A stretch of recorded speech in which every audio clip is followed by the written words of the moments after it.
Un jeune homme brutalement mis à la porte par son riche beau-père il y a des années le voit accidentellement vivre dans une vieille voiture abandonnée dans la rue. Il suit son cœur et fait l'impensable pour lui donner une leçon. Les bonnes actions sont comme un boomerang, elles reviennent toujours, disait souvent sa mère Candice, à Léo, 10 ans. Il n'a compris ce qu'elle voulait dire par là qu'en rentrant un jour du parc. Candice a remarqué qu'une femme âgée avait du mal à porter ses sacs, et en un clin d'œil, elle s'est précipitée vers la dame et l'a aidée. Cet acte soudain de sa part a laissé Léo perplexe. Maman, pourquoi l'as-tu aidée alors qu'elle n'a fait que te remercier en retour?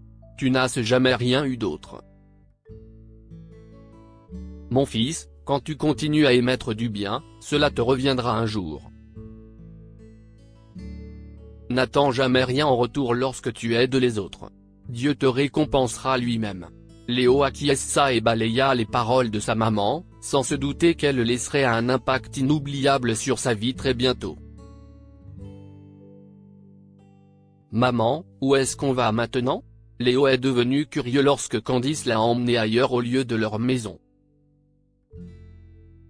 Elle l'a emmené au café et a marché jusqu'à une table occupée par un homme d'âge moyen et un garçon. Mon chéri, assieds-toi, dit-elle à Léo alors qu'il fixait l'homme et le garçon qui semblait un peu plus âgé que lui. Avant que Léo ne puisse poser davantage de questions, Candice lui a fait des révélations à leur sujet. Chéri, je te présente Monsieur Roberts et son fils Marc. Mon chéri, Monsieur Roberts sera très bientôt ton nouveau père. Un nouveau père? Oui, mon chéri. Nous nous marions la semaine prochaine. Je suis sûr qu'il te plaira. Marc est un garçon tellement merveilleux, et vous vous entendrez très vite tous les deux. Léo n'était pas préparé à cela, et la nouvelle l'a submergé de choc. Mais que pouvait-il faire? Sa mère a trouvé un partenaire parfait et a décidé de passer à autre chose. Léo n'a pas eu le choix, mais on lui a dit de s'adapter au changement soudain de sa vie. Candice et Monsieur Roberts se sont mariés la semaine suivante lors d'une cérémonie intime. Léo s'est ressaisi pour agir comme un adulte et a accompagné Candice à l'hôtel en tant que garçon d'honneur. Il était prêt à tout, même à déplacer des montagnes, pour rendre sa mère heureuse. Le temps a passé trop vite et Léo, 14 ans, a rapidement appris à s'adapter aux circonstances. Il considérait Monsieur Roberts comme son nouveau père et Marc comme son grand frère. Il a fait tout ce qu'il fallait pour faire partie de la famille et a beaucoup compté sur sa mère. Elle était son principal soutien et sa principale source de motivation. Mais qui aurait pu imaginer que la vie de Léo connaîtrait le coup le plus brutal et le conduirait à un tournant inattendu? Candice a appris qu'elle était atteinte d'un cancer en phase terminale, et le petit monde de Léo s'est effondré en 1000 morceaux. Il a promis à sa mère qu'il serait fort. Et promets-moi que tu aideras les personnes dans le besoin. Chérie, la gentillesse est la meilleure forme d'amour, et elle revient décuplée, furent les derniers mots qu'il entendit Candice lui dire avant qu'il ne lui fasse la promesse. Elle est morte peu de temps après, pensant que son fils avait maintenant un père aimant et un frère qui s'occuperait de lui après son départ.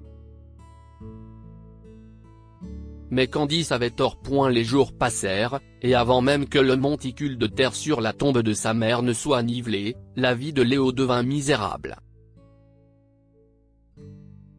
Monsieur Roberts a cessé de l'envoyer à l'école et lui a fait faire toutes les tâches ménagères tout en choyant son propre fils, Marc. « Mais papa, je dois me préparer pour mes tests », plaida-t-il un jour auprès de Mr. Roberts. Des examens? Tu ne vas pas à l'école. Je ne paierai pas pour ton éducation.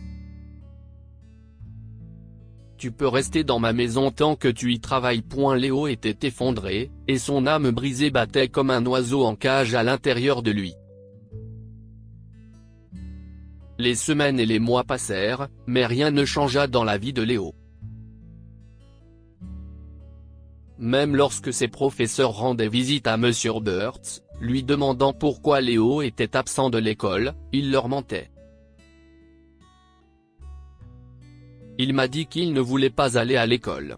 Il est blessé après la mort de sa mère. Alors il veut rester à la maison. Donnez à ce garçon un peu de temps. Il s'en sortira.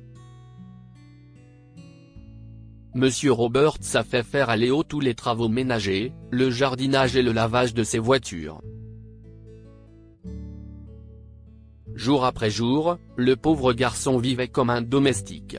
Plusieurs mois passèrent, et un jour, M. Roberts mit Léo à la porte de sa maison après qu'il a accidentellement brûlé son costume hors de prix en le repassant.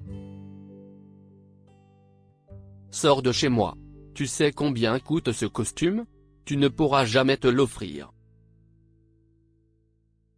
Va-t'en et ne reviens pas. » Le cœur brisé et orphelin, Léo erra dans la rue. Il avait faim et était terrifié, et ne savait pas où aller. Épuisé, il se réfugia sur un banc. « Maman, j'ai peur. S'il te plaît, aide-moi.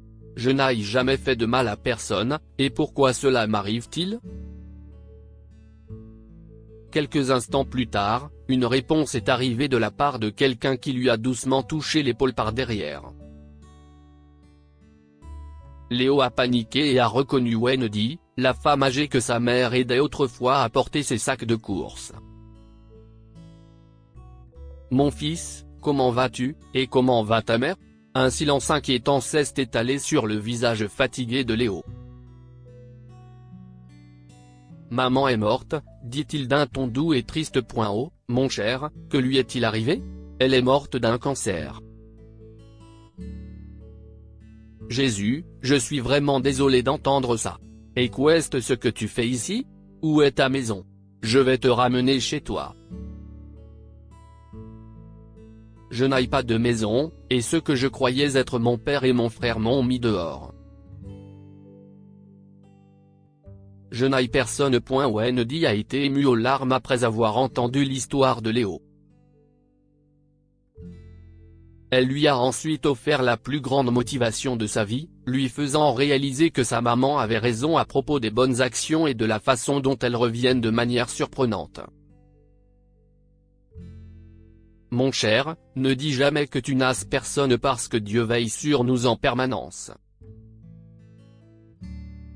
Lorsqu'il ferme une porte, il en ouvre une meilleure. Nous ne sommes jamais seuls parce que Dieu est notre Père et que nous sommes ses enfants. » Cela dit, Wendy a emmené un Léo en deuil chez elle et lui a montré la porte de sa nouvelle vie. Les jours passèrent, et Léo considérait Wendy comme sa grand-mère et sa seule famille. Il travaillait dans sa ferme et suivait des cours du soir.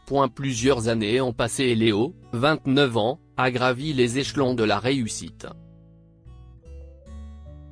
Impressionné par son talent naissant, une entreprise agricole locale l'a embauché pour un bon poste. Léo se dévoua corps et âme et donna le meilleur de lui-même au travail. Un jour, sa voiture est tombée en panne, il est donc rentré chez lui à pied et est tombé sur une vieille voiture abandonnée qui semblait habitée.